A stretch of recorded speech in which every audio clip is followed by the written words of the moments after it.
How has your day been so far? Hello, we're AETA Stories, and today we're sharing a brand new original story with you.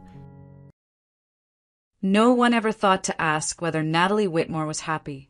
There had never seemed to be a reason. Happiness followed her the way light followed glass.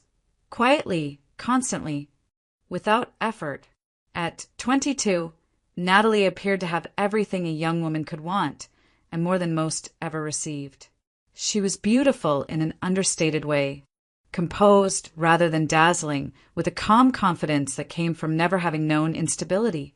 She had grown up protected, educated, and assured that the world would meet her halfway if she reached out her hand. Natalie had just graduated at the top of her class, earning honors in international economics. Her achievements were celebrated not as surprises, but as confirmations. From childhood, she had been raised to expect excellence from herself and reliability from others. Her parents had made certain of that. Elaine and Thomas Whitmore owned a chain of luxury hotels across the Midwest and along the East Coast, properties known for discretion, refinement, and impeccable service. Their name carried weight in business circles and respect in social ones. Natalie was their only child, the heir to a carefully built empire, and the center of a life arranged with deliberate care. Her upbringing reflected that care in every detail. The schools she attended, the languages she learned, the people she met, nothing had been left to chance. Natalie never felt controlled, only guided. Her parents' love was steady and unquestioned, expressed through attention, opportunity, and an unspoken promise that she would never be left alone to face the world unprepared. In return, she trusted them completely. They had always known what was best. Why would that change now? The engagement seemed to prove them right. Gregory Hale entered Natalie's life with the confidence of a man who belonged wherever he stood. Nearly a decade older, polished, articulate, and successful, he owned and managed several high-end hospitality ventures of his own. He understood the language of boardrooms and balance sheets as fluently as Natalie understood academic theory. To her parents, he was not just charming, but appropriate. To Natalie, he felt impressive, attentive, and reassuringly certain. Gregory courted her with precision. He anticipated her preferences, remembered small details, and spoke about the future as if it were already planned and secure. His compliments were measured, his humor quick and effortless. He never raised his voice, never appeared unsure of himself. When he looked at Natalie, it felt like admiration. When he spoke about marriage, it sounded like partnership. Friends described them as perfectly matched, and Natalie smiled at the phrase, accepting it as truth. In public, they looked flawless together. He was confident and composed. She was poised and radiant. Their engagement was announced quietly, then celebrated lavishly. Two families of equal standing had come together, the Whitmores and the Hales, and the union was met with universal approval. People spoke of synergy, of shared values, of how natural it all seemed. Natalie absorbed their words without suspicion. She believed in the idea of family unity, in love that grew from respect, in marriages that were strengthened by shared purpose. She felt no fear as the wedding approached, only anticipation. Trust settled easily in her chest, warm and familiar. She imagined a future shaped by mutual support, by loyalty, by the blending of two strong families into something even more stable. If there were moments when the marriage was described less as a choice and more as a perfect match, Natalie did not question the difference. At 22, she had never learned to. To her, everything still looked exactly the way it was supposed to. The dinner was held 3 nights before the wedding, at the Whitmore estate on the North Shore of Chicago. The house stood back from the road, framed by old trees and soft exterior lighting that gave the property a quiet, dignified glow. Inside, everything had been arranged with the same care that defined the Whitmore's life. Polished wood, crisp linens, restrained elegance. Nothing ostentatious, nothing out of place. Natalie moved through the evening with an ease that surprised even her. She had expected nerves, perhaps a flicker of anxiety so close to the ceremony. But instead, she felt light, almost buoyant. The dining room hummed with low conversation and gentle laughter. Glasses clinked. Plates were served and cleared with practiced efficiency. It felt less like a formal gathering and more like a family that already knew one another well. Gregory's parents, Margaret and Richard Hale, were seated across from Natalie. From the moment they arrived, they had surrounded her with attention. Margaret reached for her hand more than once, squeezing it warmly as if to reassure herself that Natalie was truly there. Richard, more reserved but no less approving, nodded along as Natalie spoke, occasionally adding a comment that made it clear he was listening closely. "You're remarkable," Margaret said at one point, her voice soft but certain. "Gregory is very lucky." Natalie flushed slightly, smiling in a way that felt both shy and pleased. Gregory glanced at her, his expression calm and affectionate, and rested his hand lightly over hers. The gesture was small, but it anchored her. She felt seen, valued. The conversation flowed easily. There was talk of travel, of future plans, of expanding the family businesses. Gregory spoke confidently about upcoming projects, about collaboration and shared vision. Natalie listened with interest, imagining herself beside him in those conversations, learning, contributing. Her parents watched the exchange with visible satisfaction. Elaine's eyes lingered on Natalie with quiet pride, while Thomas leaned back in his chair, relaxed, as if reassured that everything was unfolding exactly as it should. Compliments came steadily, layered one over another. Natalie was praised for her intelligence, her composure, her warmth. Margaret spoke of how naturally Natalie fit into their family, how quickly she had come to feel like a daughter rather than a future in-law. Laughter rose around the table, easy and unforced. Even the pauses felt comfortable, filled with shared understanding rather than awkwardness. As the evening went on, Natalie began to feel the weight of it all, not discomfort, but a gentle exhaustion. The attention, the emotions, the sense of standing at the edge of something immense pressed in on her at once. She excused herself politely, pressing a hand to her temple. "I'm sorry," she said softly. "I think I just need to lie down for a moment. The day's caught up with me." Margaret immediately waved her off with concern. "Of course, dear. It's all the excitement. You should rest." Natalie stepped into a small sitting room adjacent to the dining area, a quiet space with a chaise positioned beneath a shaded lamp. She slipped out of her heels, curled onto the cushion, and pulled a soft throw over herself. The muffled sounds of conversation continued beyond the door, familiar and comforting. She closed her eyes, breathing slowly, letting the warmth of the room settle around her. In that stillness, a sense of gratitude filled her chest. Gratitude for Gregory, for his steadiness and certainty. Gratitude for both families, brought together not by accident, but by shared values and mutual respect. Everything felt aligned, secure, promising. As voices drifted in from the dining room, low, indistinct, calm, Natalie smiled faintly to herself. She felt wrapped not just in the blanket, but in certainty, surrounded by people who cared, on the verge of a future that, in that moment, seemed unbreakable. At first, Natalie did not intend to pretend. The warmth of the room and the steady rhythm of voices beyond the door had lulled her into stillness, her thoughts drifting in loose, pleasant circles. When footsteps approached the sitting room, she barely registered them. A shadow crossed the doorway. Someone paused. "She's asleep," Elaine Whitmore's voice said softly, with the casual certainty of a mother who believed she knew her daughter's breathing better than anyone else's. Natalie felt the moment pass over her like a held breath. Instinct, not calculation, kept her eyes closed. She did not move. The door remained slightly ajar. The adults returned to the dining room.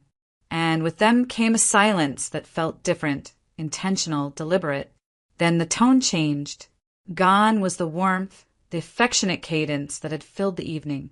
When Margaret Hale spoke again, her voice was crisp, controlled, stripped of softness. It was the voice of a woman conducting business. So she said, "The final draft of the agreement will be ready tomorrow. Once the marriage is registered, Gregory takes his seat on the board. From there, the transfer can proceed without raising suspicion." Richard Hale cleared his throat. "And the liabilities?" "They're absorbed through the development fund," Margaret replied without hesitation. Quietly, as planned. Natalie's mind stalled, as if the words had struck something solid inside her. Liabilities, transfer, board. She strained to hear, her pulse beginning to climb. Thomas Whitmore spoke next, his voice lower than usual, measured. "The numbers are tight. This resolves the immediate exposure, but only if everything moves quickly." "It will," Margaret said. "Natalie won't question it. She trusts the process. She trusts you." A faint sound escaped Natalie's throat before she could stop it. She pressed her lips together, willing her body into stillness. Her heart hammered so loudly she was certain they would hear it. "What matters," Richard added, "is control. Once the shares are consolidated, the risk disappears." "And Gregory's position?" Elaine asked. "He'll remain visible," Margaret answered. "Attentive, devoted, long enough for the paperwork to settle." The room seemed to tilt. Natalie's thoughts scattered, grasping at fragments of sentences, trying to assemble them into something that made sense. Debts, control, consolidation, her marriage, placed neatly among financial instruments, discussed with the same detachment as a line item on a balance sheet. "And Natalie?" Richard asked. There was a brief pause, long enough to feel deliberate. "She won't suspect a thing," Margaret said. "She believes in family, in unity. That's our advantage." Elaine's voice followed, sharper than Natalie had ever heard it. "As agreed, you will receive what you're owed. But Gregory must continue playing his role. No mistakes, no emotional lapses." Natalie's breath caught. Her own mother's voice sounded unfamiliar, colder, edged with authority. The woman who had tucked her in as a child, who had guided her through every milestone, now spoke of her as if she were not present, not listening, not human. "Of course," Margaret replied smoothly. "This arrangement benefits everyone." Everyone. The word echoed in Natalie's head, hollow and false. A chill crept along her spine as understanding began to take shape, not all at once, but in fragments that refused to be ignored. Gregory's family was in trouble, serious trouble, debts significant enough to threaten their business. And her marriage was not a union of lives, but a solution, a mechanism, a bridge over financial collapse. And her parents knew. They had known from the beginning. Natalie felt something inside her split open, a silent fracture that widened with every word spoken in the next room. She was not the future daughter-in-law they praised. She was leverage, access, a transfer of power wrapped in white silk and ceremony. Her thoughts rebelled. This couldn't be what it sounded like. There had to be context she was missing, nuance she couldn't hear. She clung to the possibility with desperate resolve. Surely they were discussing something else. Surely her parents would never. "But once we secure her share," Richard continued, "the exposure is gone." Natalie's fingers curled into the fabric beneath her. Her share. The words landed with finality, stripping away the last layer of denial. There was no misunderstanding, no alternate explanation. She lay frozen, eyes closed, heart racing. Every instinct screaming at her to flee, to confront, to breathe. But her body refused to move. Fear held her in place, thick and suffocating. If she shifted now, if she revealed herself, the fragile illusion of safety would shatter completely. So she stayed still, And in the darkness behind her closed eyes, Natalie Whitmore understood, with terrible clarity, that she was not a bride preparing for marriage. She was an asset about to be transferred.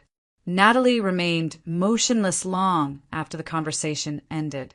The adults' voices softened again as they returned to polite tones, as if a switch had been flipped. Chairs shifted, glasses clinked, someone laughed.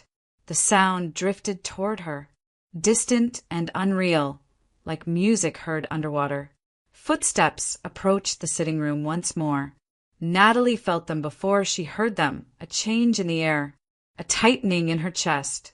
She kept her eyes closed, her breathing slow and even, clinging to the thin pretense of sleep as if it were armor.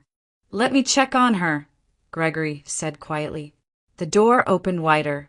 Natalie sensed him standing near the chaise, close enough that she could smell his cologne.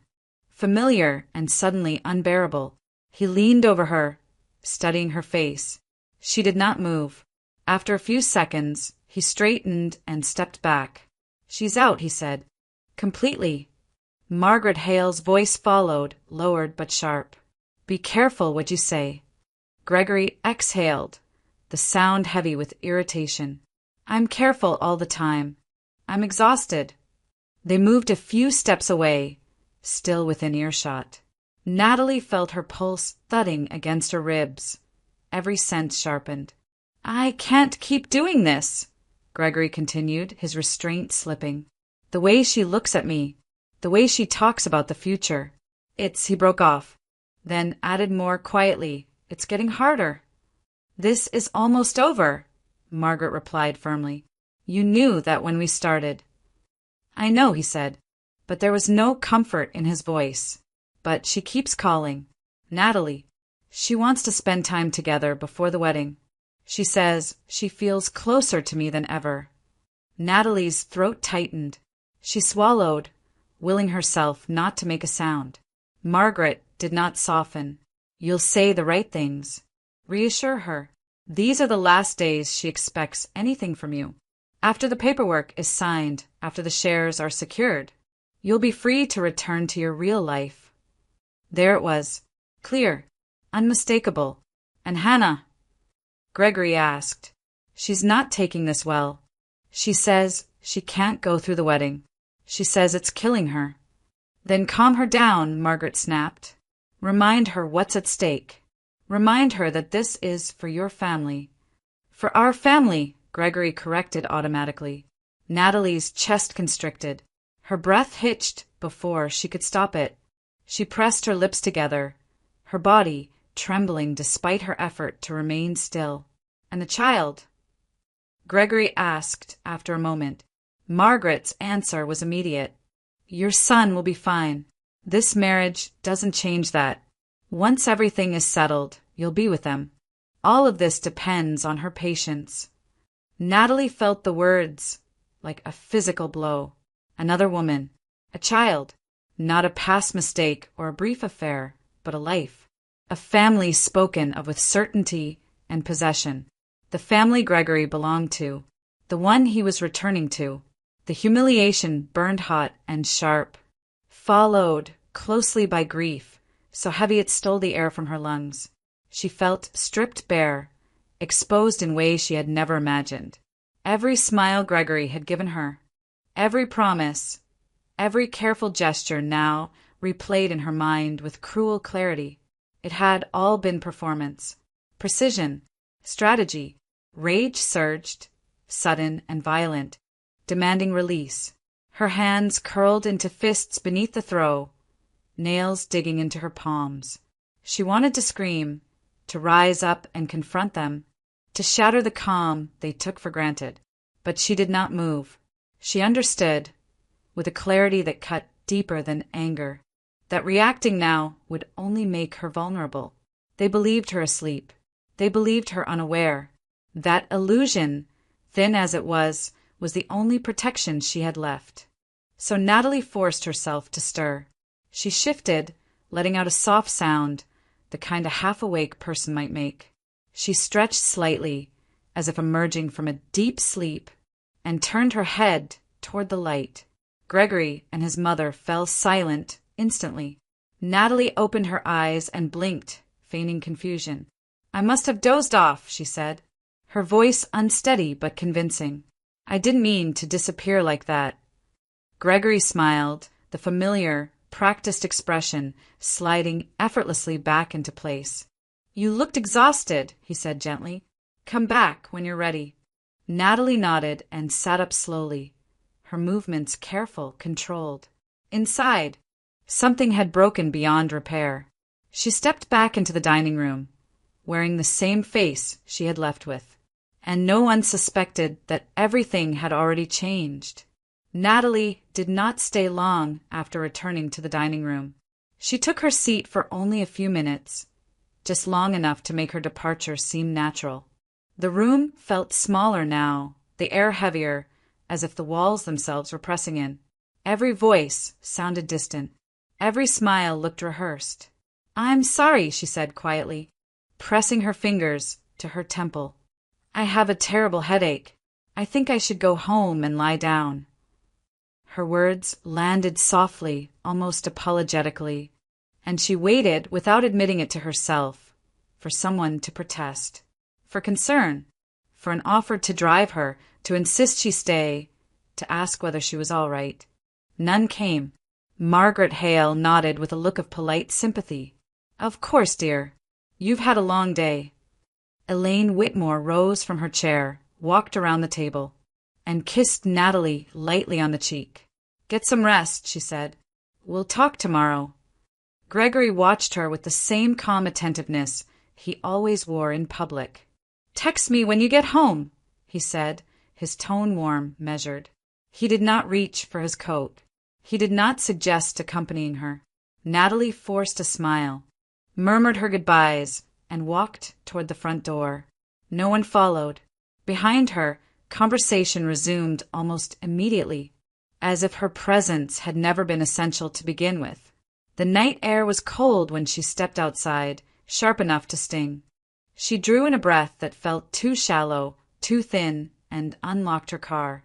As she pulled away from the estate, the house receded into darkness, its windows glowing softly, unchanged, undisturbed.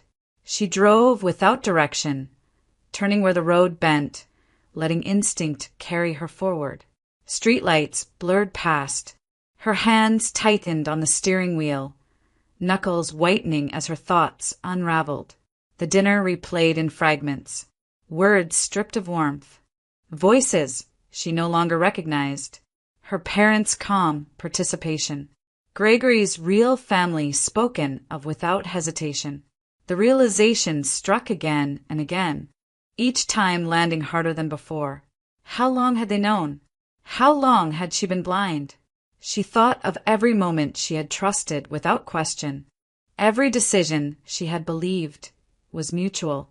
Every assurance she had accepted as love. Shame crept in, quiet and corrosive. She had been so certain, so proud of her judgment, of her life.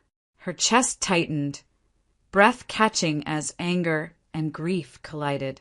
She felt foolish, exposed, reduced to a role she had never agreed to play. The future she had imagined dissolved into something unrecognizable, leaving behind a hollow ache where certainty had lived. The road ahead darkened as the city lights thinned, giving way to long, unlit stretches of highway. Natalie barely noticed. Tears blurred her vision, but she did not slow down. She did not seem capable of doing so. The speed felt like the only thing holding her together, the only thing preventing her from stopping completely and letting everything collapse at once. Her thoughts spiraled faster, tighter. Her parents, Gregory, the lies woven so neatly around her life. The realization that concern, once withdrawn, left nothing behind. A sharp curve appeared too late. Natalie reacted on instinct, hands jerking the wheel as tires screamed against the pavement. For a brief, weightless second, the world tilted. Headlights cut through darkness, illuminating nothing but empty road and the sudden drop beyond it. Then control vanished. The impact came violently, metal screaming as the car, left the roadway. The force threw her forward, air exploding from her lungs as the world fractured into sound and motion. Glass shattered. Something struck hard, then harder still, and then nothing. No thoughts, no pain, no voices, only darkness, stretching wide and absolute, swallowing the night whole. Natalie regained consciousness slowly, as if surfacing from deep water. At first, there was only sensation, pressure against her chest, a dull ringing in her ears, the acrid smell of deployed airbags. Pain followed in fragments, a throbbing at her temple, an ache spreading through her shoulders and ribs, the sting of scraped skin. She tried to move and stopped, breath hitching as dizziness washed over her. A voice reached her through the fog. "Come. Male. Close. Hey, don't try to sit up. You're okay." Natalie opened her eyes. The world wavered, then steadied enough for her to make out a figure leaning into the driver's side door. The night sky loomed beyond him, vast and dark. Red hazard lights blinked somewhere nearby, their rhythm oddly soothing. "You were in an accident," the man said gently. "Airbags did their job. You took a hit, but you're conscious. That's a good sign." She swallowed, her throat dry. "My car can wait," he said. "Focus on breathing." He introduced himself as Ryan Carter, a tow truck driver heading home when he'd seen her car leave the road. He had called it in, checked for fire, and waited until he was sure she could answer him. He spoke without urgency, without judgment, as if this were simply something that had happened, not a catastrophe demanding explanation. Natalie nodded weakly. She felt hollowed out, emptied of panic. Shock, she realized dimly. The kind that wrapped you in cotton and dulled the edges of everything. An ambulance arrived, then police. Questions were asked. Names requested. Dates. Natalie heard herself answer automatically until the moment someone asked, "Ma'am, can you confirm your name?" The words caught in her throat. She looked at Ryan, then back at the officer, and something settled into place inside her with unexpected clarity. If she said her name now, everything would begin again. The search, the wedding, the explanations she was not ready to give. "Alexandra," she said instead, the lie slipping out smoothly. "Alexandra Miller." The officer noted it down. No one challenged her. The paperwork moved on. At the hospital, the assessment was brief and efficient. Bruising, a mild concussion, shock, no internal bleeding. She was lucky, airbags, seatbelt, the angle of impact, a series of small mercies that had aligned by chance. Natalie listened as if the information belonged to someone else. Ryan waited. When she was discharged with instructions and a warning not to drive, he offered without hesitation, "I can take you somewhere safe, just for the night." She hesitated only a moment before agreeing. She had nowhere she could go that felt like home. Not anymore. Ryan's house sat near the edge of town, where the road narrowed and the air smelled faintly of hay and damp earth. As they pulled in, Natalie noticed a sign on the neighboring property. Simple lettering, hand-painted, illuminated by a single light. Animal rescue. Ryan followed her gaze. "My sister started it," he said. "Before, anyway. We help where we can." Inside, the house was modest and clean. No excess. No pretense. He made tea, handed her a blanket, and showed her to a couch without asking questions she clearly wasn't ready to answer. The quiet felt intentional, protective. In the morning, she woke to unfamiliar sounds, soft barking in the distance, the clatter of bowls, the low hum of voices outside. She followed them to the window and saw the rescue up close. Fenced runs, volunteers moving with purpose, animals being fed and brushed and walked. The routine was steady, unremarkable and grounding. Later, she met Oliver. He stood near the fence, small and solemn, watching the dogs with an intensity that bordered on reverence. He did not speak when Ryan introduced him. He did not look away either. Natalie knelt beside him, unsure of what to say, then simply stayed quiet. After a moment, Oliver handed her a brush. They worked side by side, wordless. Ryan explained later, gently, that Oliver hadn't spoken since losing his mother. Trauma had taken his voice and left him guarded, observant. Natalie listened, feeling something ease in her chest. There was no expectation here, no performance, just presence. That evening, as the sun dipped low and the shelter settled into calm, Natalie realized she felt safe. Not because everything was fixed, but because, for the first time since the dinner, no one wanted anything from her. She was alive, anonymous, and for now that was enough. The news found Natalie before anyone found her. It played quietly in the background of Ryan's kitchen, a television left on more out of habit than attention. The headlines scrolled across the screen in restrained tones that could not disguise their urgency. Heiress missing days before wedding. A photograph followed. Natalie at a charity gala, poised and composed, the image chosen for its elegance rather than its accuracy. The anchor spoke of concern, of unanswered questions, of a family devastated by worry. Natalie watched without expression.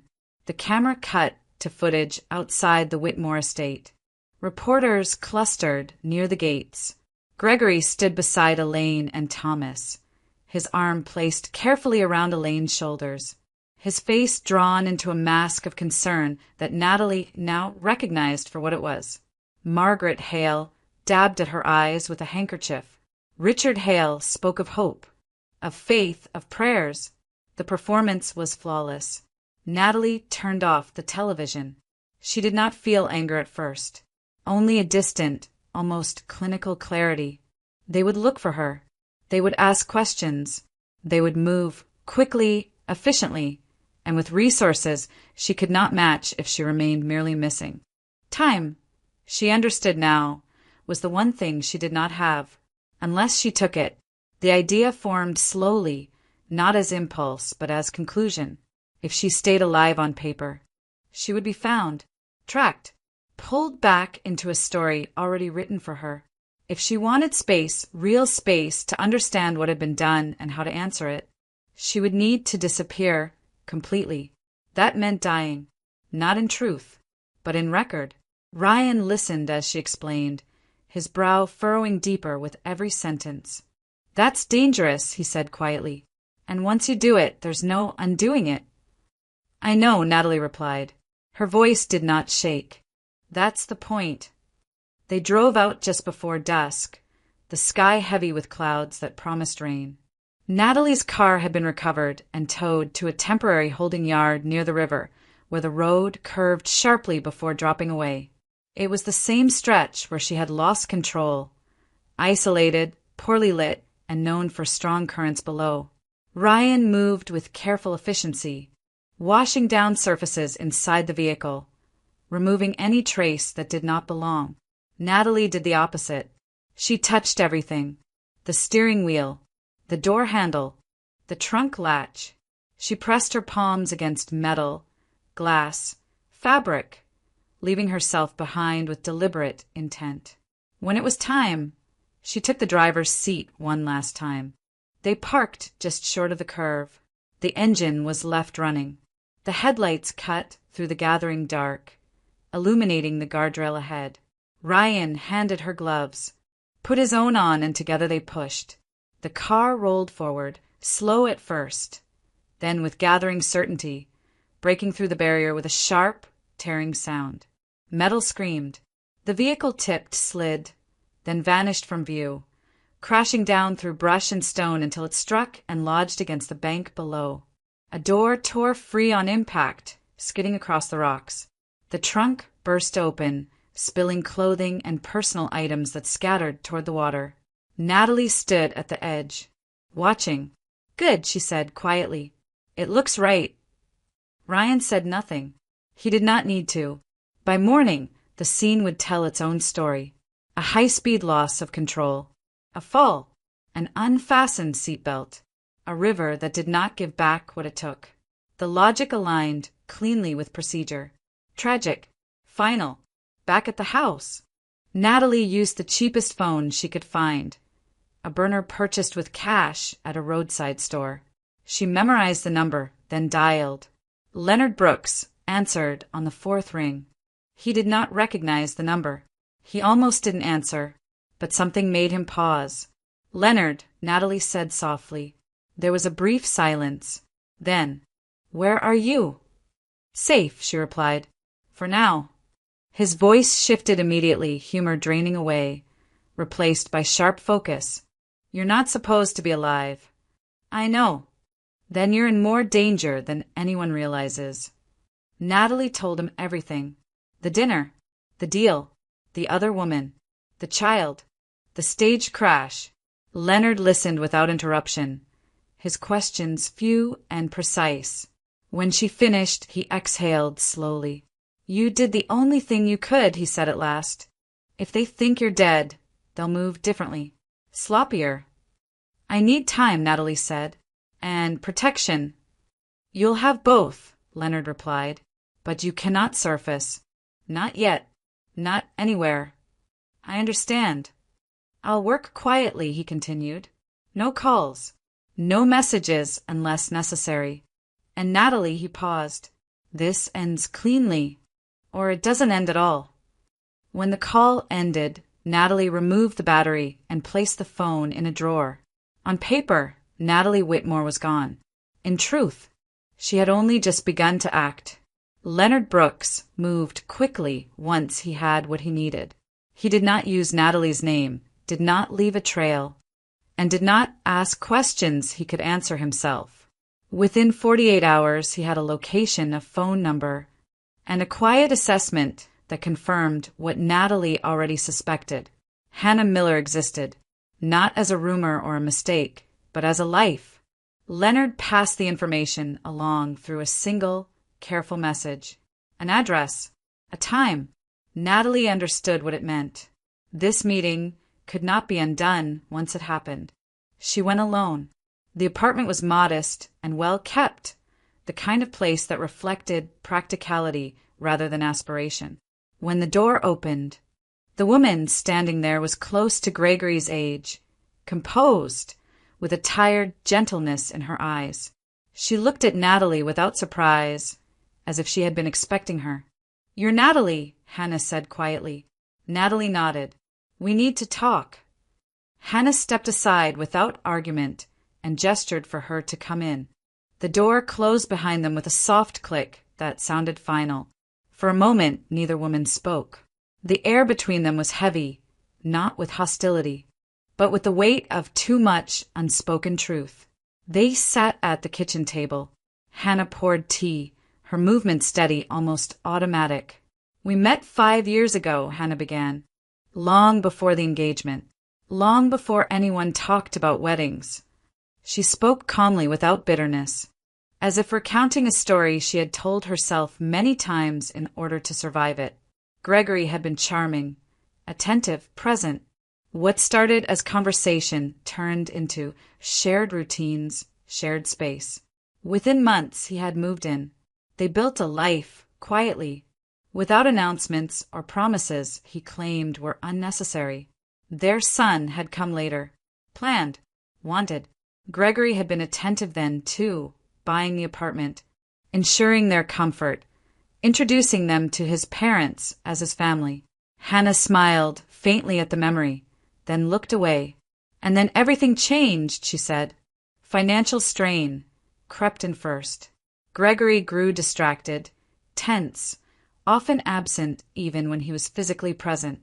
He stopped talking about the future. Then one evening, he told her the truth, or enough of it to serve his purpose. He said it was temporary, Hannah continued. A marriage arranged to fix things.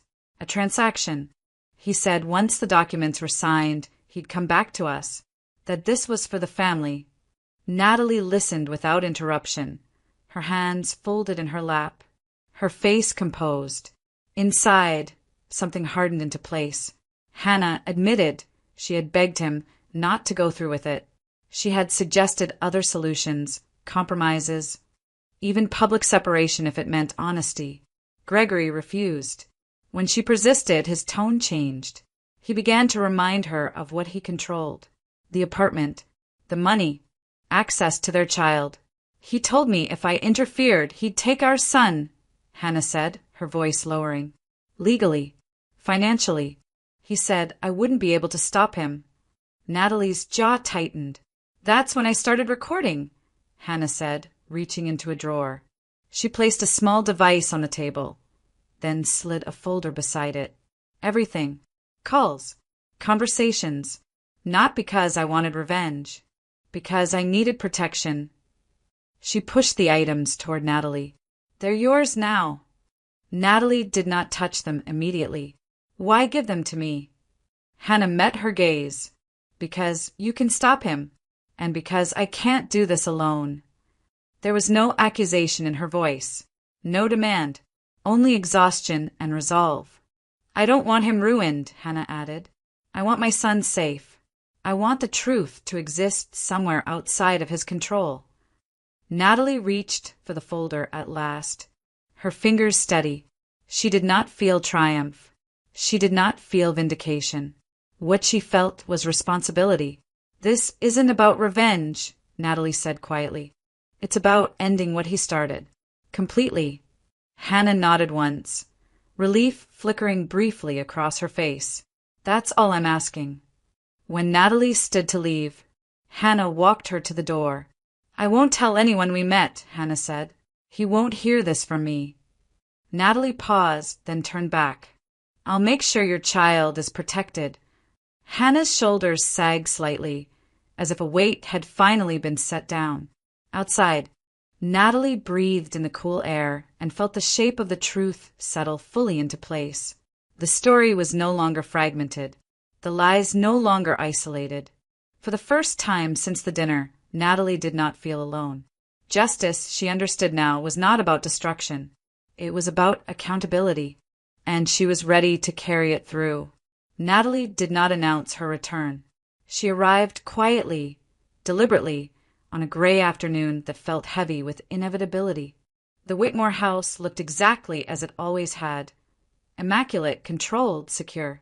From the outside, nothing suggested that its foundations were about to crack. Inside, everyone was already gathered. Her parents sat stiffly in the living room, tension visible even before words were exchanged. Gregory was there with his mother and father, all three of them carrying the brittle composure of people who sensed danger but still believed they could manage it. When the front door opened, every head turned. Natalie stepped in first, alive, uninjured, calm. Behind her came Leonard Brooks, carrying a leather briefcase. Then Hannah Miller, pale but steady, holding her child's hand. 2 additional men followed, professionals, silent, their not as threats but as witnesses. For several seconds, no one spoke. Gregory's face drained of color. His mother's hand flew instinctively to the arm of her chair, fingers tightening. Natalie's adoptive father rose halfway from his seat, then sank back down again, as if standing required more strength than he had left. You're alive, Gregory said at last, his voice hoarse. Natalie met his gaze evenly. Yes. There was no accusation in the word, just fact. Leonard stepped forward and set the briefcase on the table. We're here to clarify several matters, he said calmly, legally and otherwise. Gregory's mother tried to smile. This is unnecessary drama, she said. If there's been a misunderstanding, there hasn't, Leonard replied, opening the case, and we're well past misunderstandings. He laid out documents first. Financial records, transfer schedules, audit results. The room grew quieter with each page turned. Hidden debts, unauthorized fund movements, planned consolidation through marriage, Leonard continued, all contingent on Natalie's legal status as spouse. Gregory tried to interrupt, but Hannah spoke before he could. You told me it was temporary, she said, her voice trembling only slightly. You told me you'd come back once the papers were signed. She placed the recorder on the table and pressed play. Gregory's voice filled the room, confident, dismissive, calculating, talking about marriage as leverage, about divorce as timing, about control. His mother went rigid. His father stared at the floor. Natalie's adoptive mother covered her mouth, tears spilling silently. Her father looked as if he were aging in real time. "You used her," Natalie said, quietly looking at Gregory. "You planned to use me, and you threatened her child." Gregory stood abruptly. "You don't understand." "Sit down," Leonard said sharply. Gregory froze. Then, slowly he did. Natalie turned to her parents. "I heard the dinner conversation," she said. "All of it. I want to hear it from you." Her adoptive father swallowed hard. "We were trying to fix things," he said. "Protect what we built." "By selling me?" Natalie asked. Her mother sobbed openly now. "We were trapped," she whispered. Gregory's mother straightened. "That's enough," she said coolly. "If we're telling stories, let's tell them properly." Every eye turned to her. "You were never theirs," she said, looking at Natalie. "Not really." Silence fell like a physical force. Natalie felt the words land. Sharp and disorienting, but she did not flinch. "Explain." Her adoptive mother gasped. Her father closed his eyes. "They saved you," Gregory's mother continued, her tone almost satisfied. "After the fire." Leonard glanced at Natalie, then nodded slightly. Her adoptive mother spoke at last, her voice broken. "Your biological parents died when you were a baby. Arson. Business rivals. The hotel chain was growing too fast." Natalie's breath caught. "We worked for them," her adoptive father said. "That night, the fire spread so quickly. We got you out. They didn't make it." They explained then how the records had been changed, how they raised her as their own, how they protected the company until it could survive, how fear had kept them silent. "She knew," Natalie said slowly, looking back at Gregory's mother. "Yes," the woman replied. "And when our finances collapsed, I reminded them what would happen if the truth came out." Blackmail. Clear and cold. Natalie absorbed it all without raising her voice. "You threatened them with prison," Natalie said, "and me with marriage." Leonard closed the briefcase. "Which brings us to consequences." He outlined them efficiently. Criminal charges. Fraud. Coercion. Evidence already submitted. Protection orders for Hannah and her child. Gregory's father finally spoke. "This is over," he said, defeated. "Yes," Natalie agreed. "It is." She turned to her adoptive parents. "You should have trusted me." Her mother nodded, tears streaming. "We were afraid." "I know," Natalie said, and meant it. As the others were escorted out, the room emptied slowly, leaving behind only the truth and its weight. Natalie stood alone for a moment, breathing deeply. The perfect life was gone. What remained was something harder and real. Justice did not come quickly, and it did not come gently. It arrived through documents, courtrooms, sealed statements, and months of quiet legal work that unfolded far from cameras and sympathy headlines. The evidence Leonard Brooks had assembled was irrefutable. Financial fraud, coercion, abuse of corporate authority, witness testimony, recorded threats. Gregory's parents were convicted on multiple counts. Assets were frozen, then seized. Businesses once praised in glossy magazines were dismantled piece by piece, their reputations collapsing under the weight of their own deception. The social circles that had once applauded them grew suddenly silent. Gregory himself avoided prison, but not consequence. His cooperation reduced his sentence to fines and restrictions, yet the damage to his name was permanent. In boardrooms and private meetings, his reputation became a warning rather than a credential. Hannah and her child were protected under court orders. Gregory was barred from contact. Financial support was mandated, not as generosity but as obligation. For the first time, Hannah slept without fear of a knock at the door. Natalie did not attend every hearing. She did not need to. Justice, she had learned, did not require her constant presence. It required her resolve. When the legal dust settled, control of the hotel group returned to where it belonged. Natalie assumed leadership, not as an heiress stepping into luxury, but as a woman who had seen exactly what power could destroy when handled without conscience. She ordered independent audits, replaced entire management tiers, ended relationships built on silence and fear. Employees noticed the change quickly. Decisions were slower, more transparent, grounded in accountability rather than image. At home, healing was quieter. Natalie did not erase the truth about her adoption. She did not pretend it had not shaken her sense of self, but she chose forgiveness, not as denial, not as absolution, but as a decision to move forward without hatred.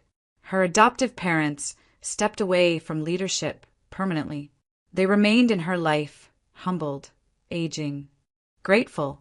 Natalie redefined their place, not as flawless guardians, but as flawed people who had loved her imperfectly and feared losing her too much. Trust was rebuilt slowly. On new terms, Natalie chose a different future. She did not return to the life she had escaped. She did not reclaim the illusion of perfection.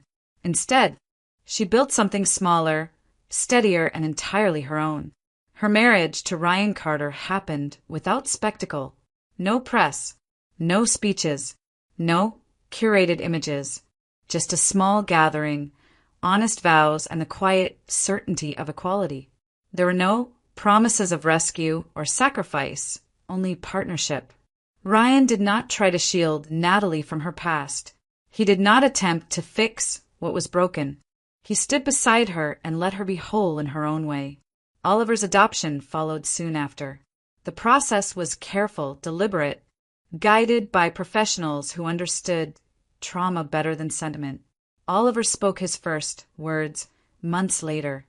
Not suddenly, not dramatically, but softly, as if testing whether the world would still listen. Natalie heard him every time. She did not rush him. She did not demand progress. She learned that healing was not linear and that patience was a form of love. Years later, when asked about the scandal that once consumed headlines, Natalie answered simply, "Truth doesn't destroy families," she said. "Silence does." She no longer chased approval. Wealth still existed in her life, but it no longer defined her worth. Power became responsibility, not entitlement. And love, real love, was no longer something she accepted blindly. It was chosen, earned, protected. Natalie understood now that betrayal did not mean weakness. That silence could be strategy, not submission. That walking away was sometimes the strongest form of resistance. Justice, she learned, rarely arrived with applause. It arrived when lies could no longer stand, when the story ended not with triumph but with clarity. For those listening to this story, take a moment to reflect. What would you have done in Natalie's place if the life you trusted most had been built on lies? Can forgiveness exist without forgetting? And where is the line between loyalty and self-betrayal? Share your thoughts in the comments. This story may be over, but the conversation does not have to end here.